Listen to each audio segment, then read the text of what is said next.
Hello, FreeJord. I really appreciate you watching and commenting. Now, let's listen to the story.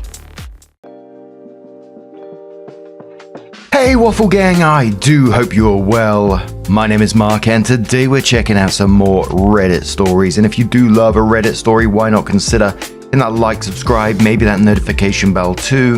And let's crack on with today's first story. Much love, guys. Now, today's first story comes from Paul Bettini from the Am I the Arsehole subreddit, and it says, Am I the arsehole for not bringing up my dead brother and humiliating an acquaintance? There's some trigger warnings on this one of PTSD, dealing with the loss of a loved one, bullying, and suicide within the story as well. So please, if you do want to skip the story, please feel free to do so. Timestamps are always down in the description, along the timeline below. And let's crack on with it. First time poster, go easy on me for the format. I, 17 male, used to be super close to my twin brother. We grew up together and the thing we both loved was Marvel. The comics, the movies, we were complete nerds. We went to watch Avengers Endgame on opening night.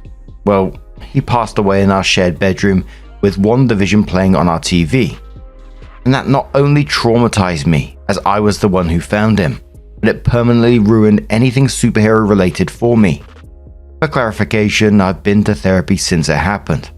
Well, my friend group met up at Golden Corral, and they were really planning a watch party for when the last episode of She-Hulk streamed. And I said I wasn't gonna make it.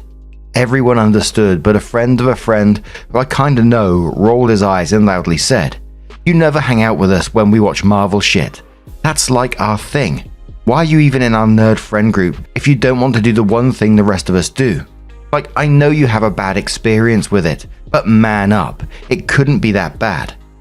What, someone dressed up as Thanos run over your puppy or something?" The whole group went quiet, and I slumped down and said, "I just don't feel like it," and tried not to cry.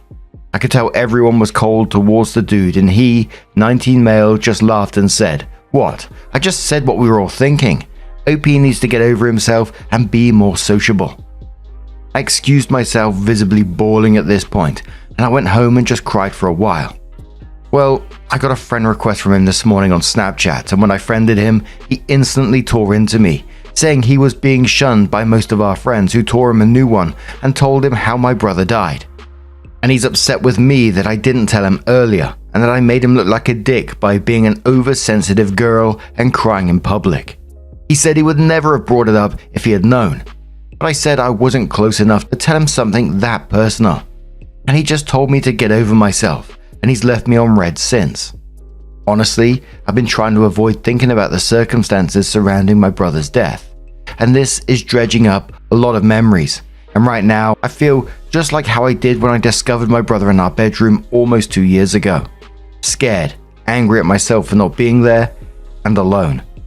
On one hand, I don't know this dude enough to tell him about that incident, but at the same time, I could have told him then and there when he started on this tirade, and he would have apologized and we would be done with it. Am I the arsehole for making him look like a dick? Now let's start off by saying you didn't make him look like a dick. He did that by himself. You didn't have to tell him about your personal trauma.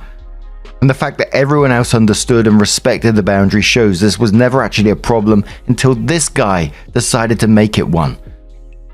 And then after he learned the truth, I mean, I'd be totally done with this guy anyway for the way he acted originally because he's just a total knobhead.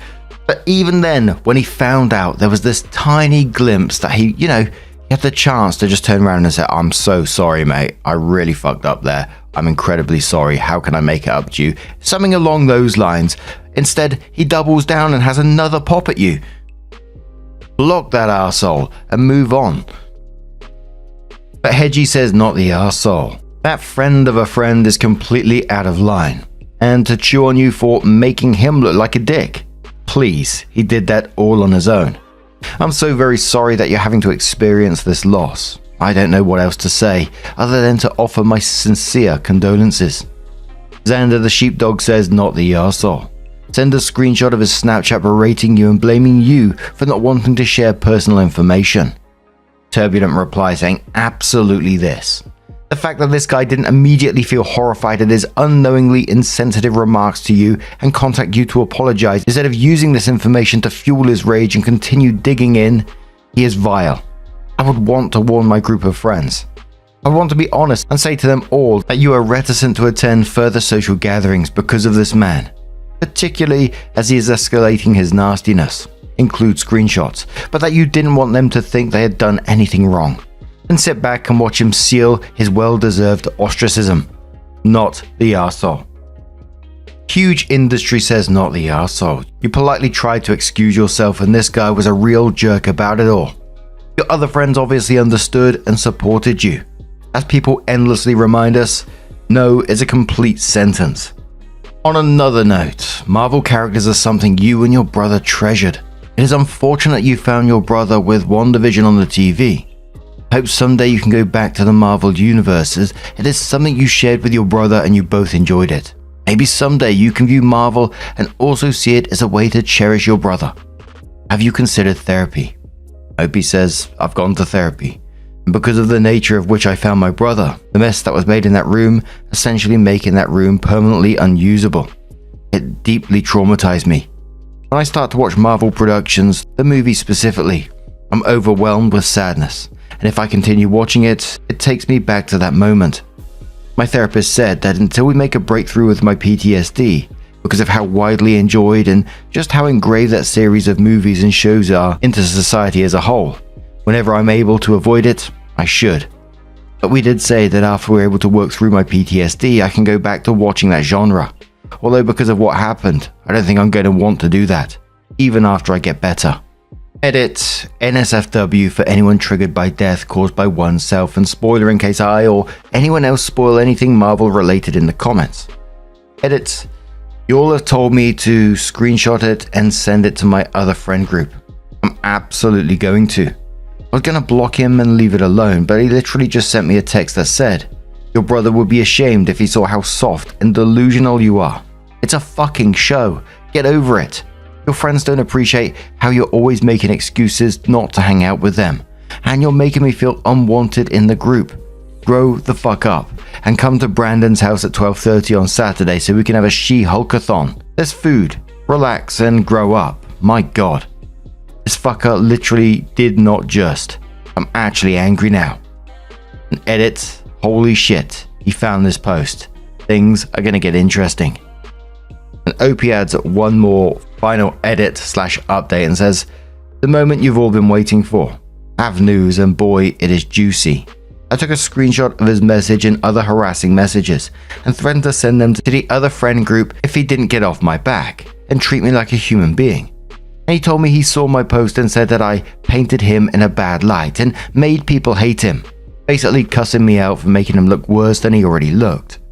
Well, I wasn't really going to send those screenshots to our group chat, but that moron told on himself by complaining to our other friends that I posted this, expecting them all to be on his side for me trying to ostracize him from his friends. And they subsequently found this post. And when I say they all read the whole post, I fucking mean it. Then they started asking him if he really had the fucking audacity to send me a message saying my dead twin brother is ashamed of me. And he denied it and said that I was trying to make him look bad. But as soon as he tried to lie, I sent the screenshot.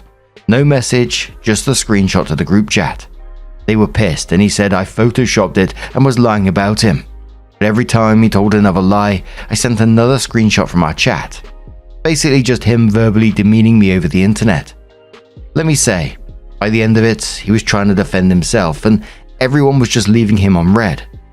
After a few minutes of his last text, our group kind of leader, Brandon, just sent him a message asking him to meet up at a restaurant. Brandon and I have the strongest connection. We're kind of dating but not officially, so he's really protective over me. Long story short, Brandon didn't scream or yell, but in no uncertain terms did he say that if that guy ever came around me or Brandon, that included his house for the She-Hulkathon, he was going to be in big trouble. And everyone seconded that. Even the guy that introduced him to our friend group. He pleaded and said he'd apologize, but everyone basically told him we're done with this shit and to fuck off. The She-Hulkathon was cancelled and instead we're going to have an NCIS-a-thon, as it's my favorite show and my friends said they wanted me included. I truly have the best friend group, and that the meaning, insulting piece of shit is facing the consequences of his actions. Y'all's advice was top tier. Thank you. Have a good night, a day, fellow Redditors. Man, I can't imagine the kind of trauma that he's going through. Something that's going to affect you permanently, and that he can't watch Marvel anymore, something that he used to watch with his twin, is sad. And I hope one day, like the commenter said, that he is able to come back to it and see it in a way that's healing for him. But to have this dickhead not only mock him, but double down on it and trying to weaponize it against him, that's crazy ass behavior.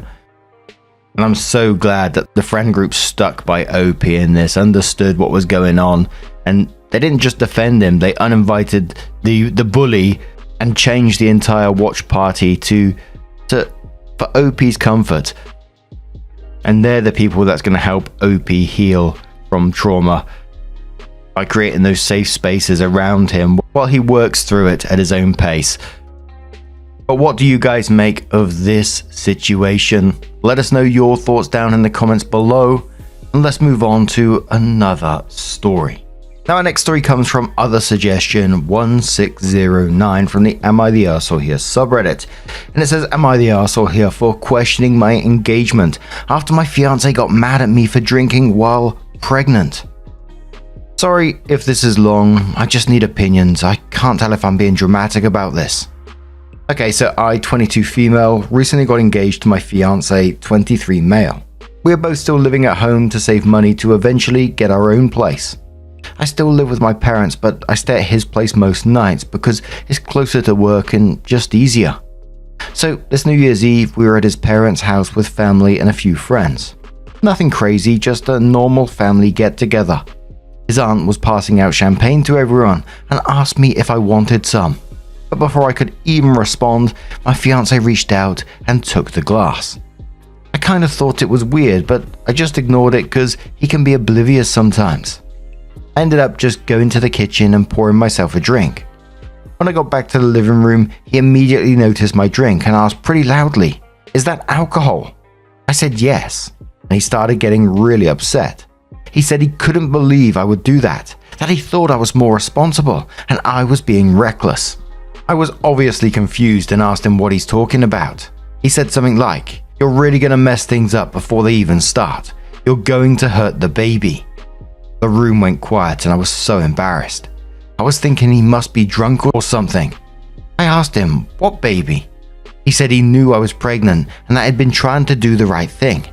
He said he found a pregnancy test in the bathroom weeks ago, and that's why he's been watching what I eat and drink and why he proposed.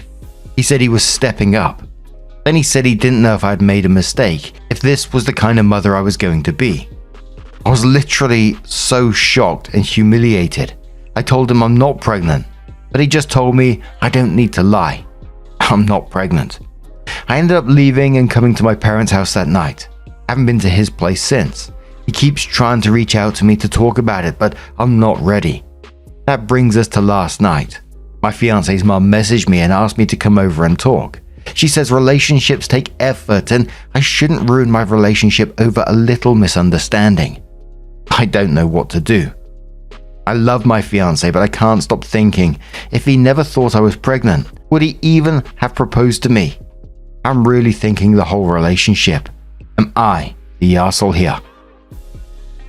So the top commenter on this one said, "Bigger question. Who in your house is pregnant? Because obviously he is not ready for marriage or kids if he is going to find something like that and not have an actual conversation with you. As such, you don't need to be with him." Ryan says, "Probably a COVID test." LA replies saying that would be hilarious. And there was just one comment, a longer comment, but it was a good one from Lost Babe, who says, "Not the arsehole, do not marry this man. Think about this. He knows you live in a house with other people and at least one of them is also a woman. Yet he automatically assumes that something he found in a shared home trash can belongs to you. He does zero due diligence, just assumes and creates a whole story in his head about you being pregnant. Because of this, without even trying to have a single conversation with you about it, he unilaterally decides what he thinks is right for the both of you, that he's going to try and step up by silently and sneakily controlling what you eat and drink. Then to top it off, he proposed to you. Not because he wants to, but because he essentially feels forced to.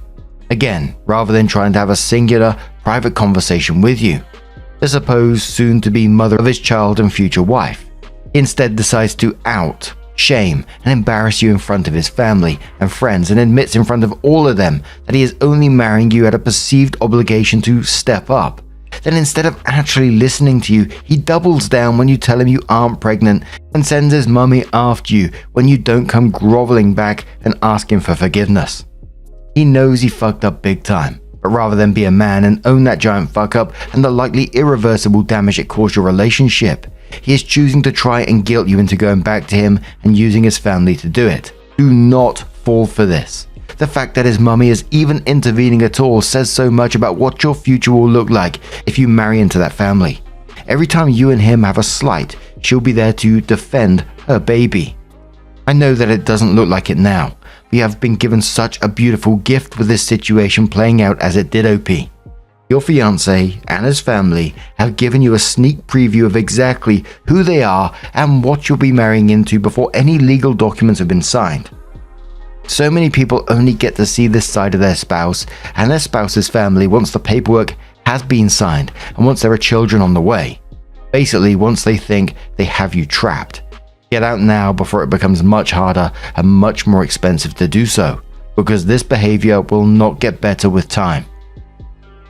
So Opie comes back into the post again and says, so a bunch of comments are asking about the pregnancy test my fiance found. I don't know why I didn't even question that when he said it. I think I was just in shock. I've never taken a pregnancy test at his house, so I don't know if he saw something and thought it was a test or if he's being crazy and making it up. I just messaged his mum back and I'm going over there to talk and figure out what I want to do. I do really like his family. I still love my fiance or boyfriend. I don't know what to call him now. He's never really done things to make me worry before, so I want to at least listen before I throw everything away. So, a couple of days later, there was another update and said, yesterday I went over to my boyfriend's house and it did not go as expected. I honestly don't even know what I was expecting, but after reading some of your comments about whose test it was or even if it was a pregnancy test, I had to find out. My boyfriend was really happy to see me when I got there. I don't think his mum told him I was coming.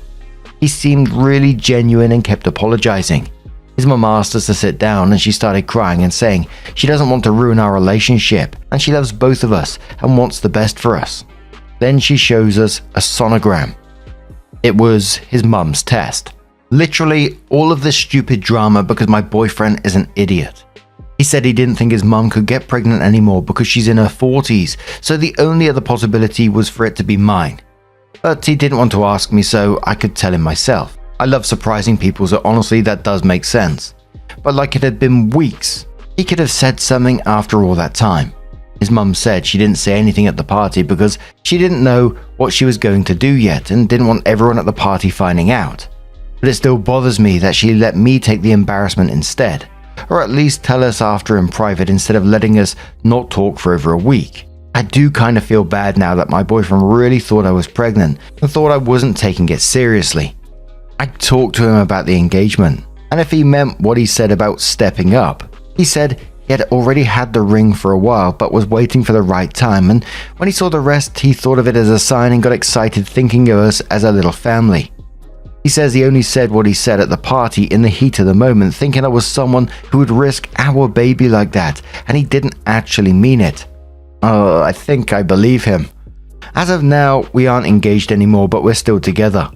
I told him we really need to work harder on communication if we want to make our relationship last.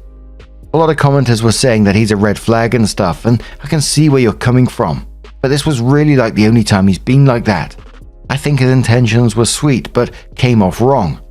Also, a lot of people saying we are too young to get married, but my parents got married young and are still together, so I think it depends. If we do get engaged again, I told him to actually wait until he's ready and not when he thinks he needs to.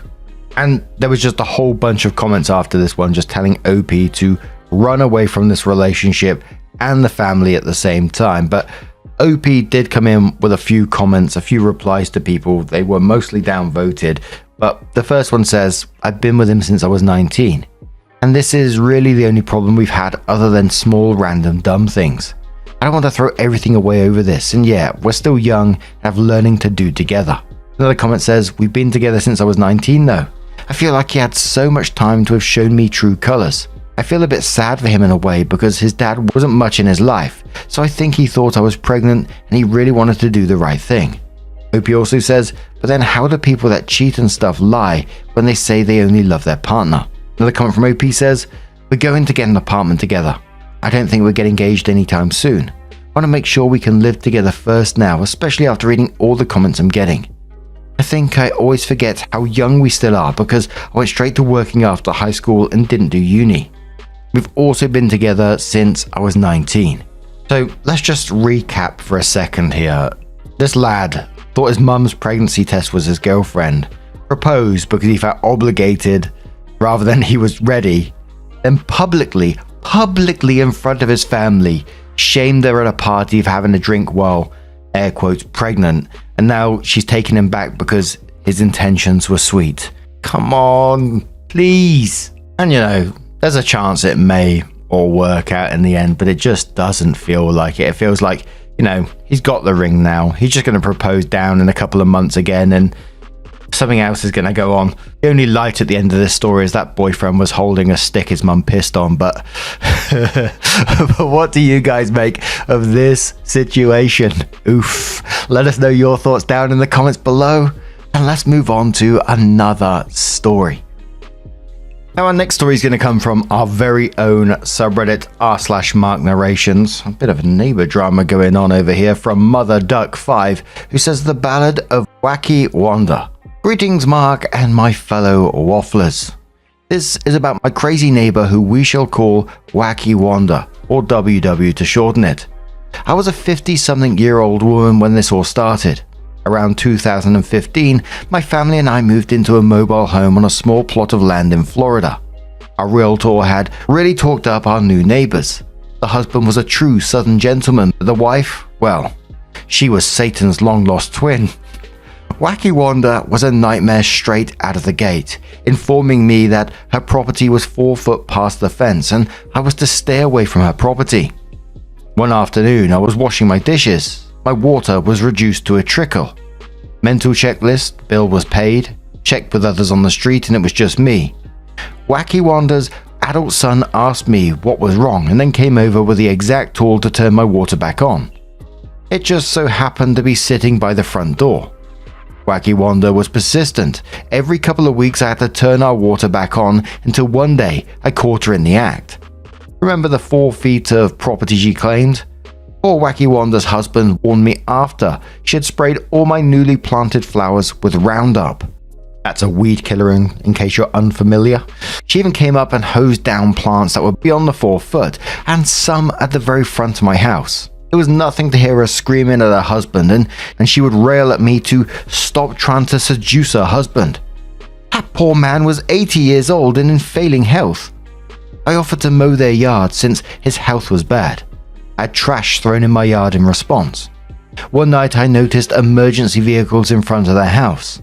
She was being carried out on a gurney while yelling at the EMTs.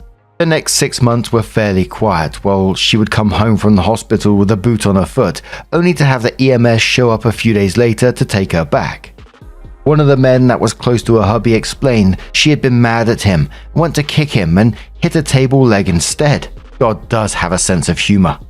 About a month later, she lost it completely. She threw that same boot at her husband, jumped in their van, drove it around the block and pulled into the driveway with screaming tires and a cloud of dust stopping just inches from her stunned spouse. I had just gotten home with my kids and in reflex I grabbed my son and covered his eyes so he wouldn't see what I was sure going to be a bad impact. After that, plans were made for them to move. You would think that was the end. But wait, there's more. Poor husband hired a woman to help with packing and cleaning. Wacky Wanda was not impressed. She accused the cleaning woman of trying to seduce her husband and stealing from her. The last day, she took the boxes her husband had set aside for others and hid some of her stuff in there, and then accused both the cleaning lady and I of stealing her things. I definitely felt like she was mentally unstable, and her long-suffering husband was, through all this, was battling cancer. There were loads of other things she did, but these are the highlights. Angel Maker 9 at the top of this one says, wow, just wow. I can't even imagine dealing with that level of insanity on a daily basis. And that is exactly it, isn't it? Imagine dealing with that kind of shit like Mother Duck has had to. Mentally unstable or not, you're the one who's having to deal with it. And, you know, there is the chance that she's mentally unstable, but there's also a chance that she's just an arsehole as well. We had a neighbor, I just call her Betty, who used to absolutely hate us as kids, and we had no idea why. It may be because we used to play football on the grass area outside her house, but she would stare at us out the window, like constantly giving us evils, and if we made too much noise, kicked the ball too hard, she'd be screaming at us at the top of her lungs that we're little shits and all kind of stuff, which would then create like a chain reaction, because like all the flats were facing each other. You get people hanging out a window, don't shout at my kid like that, and then another one would start, and then there's arguing across the windows while we're all just playing football in the middle, you know. I remember one time, the older of us, we call him Kevin, we were around 10 at the time, he was around 13 or 14, somewhere like that. He was a bit older than us, acted a bit older than us. She was out the window shouting at us as usual, and he turned around and said, shut up, you miserable old bastard. And suddenly she took a slipper off and threw it down at him. Missed, of course. He just picked up the slipper and went and chucked it in the river. She was absolutely raging. But now I'm going to turn this one to you guys. Have you had your own wacky wonders before where you live? Let us know over on r/marknarrations. Maybe we can get another little Nightmare Neighbors video going at some point in the future. You know, those ones tickle me. And just a huge thank you for being here again today, getting involved in the stories, your love, your support, your time. I got a notification from YouTube yesterday. 7 years we've been doing videos for, and you guys have been involved, and I can't believe it. Where did that happen? What? Where did that time go? As always, a huge thank you for being here, for being supportive, not just towards me, but towards each other down in the comments. You guys have created a community of wonderful, lovely people willing to support each other. And I'm incredibly thankful, incredibly blessed for that as well. So thank you so, so much. And hopefully I'm going to see you in the next one. Take care and much love.